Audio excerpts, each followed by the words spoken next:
Look at housing. We got housing this week. We looked at vacancies earlier, and it doesn't look like vacancies. This is starts, and here's the trend. Here's the boom right here. Nice big boom, off a cliff we go. And we just haven't gotten back on housing starts, even though vacancies, actually, we have gotten back. Each series is different, but this shows this gap here of a relatively small part of our economy, but an emotional part of our economy. I think it's also we're having trouble disentangling, the importance of housing to the economy.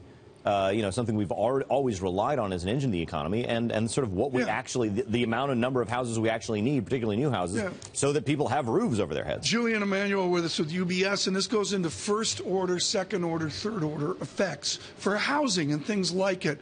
What is the level of order of interest rates rising? Is that a profound first order effect, or is it more of a second order effect? Well, if we look back to the taper tantrum in 2013 and when rates started rising there and the housing market ground to a halt, you could argue that it's first order. Absolutely, absolutely.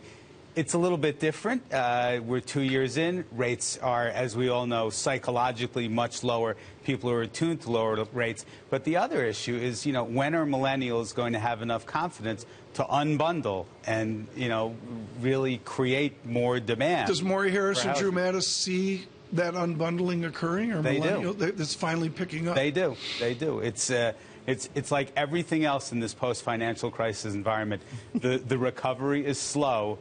But it is. Well, you guys had the chart of the first quarter, which was showing the winter effect going back to 1988. Do you reaffirm a better second, third, and fourth quarter of this year?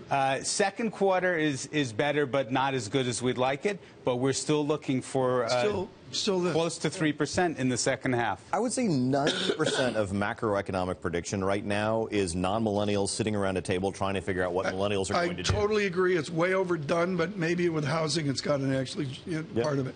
I just think there's way too much focus on it, just like you say. But there it is. People love it.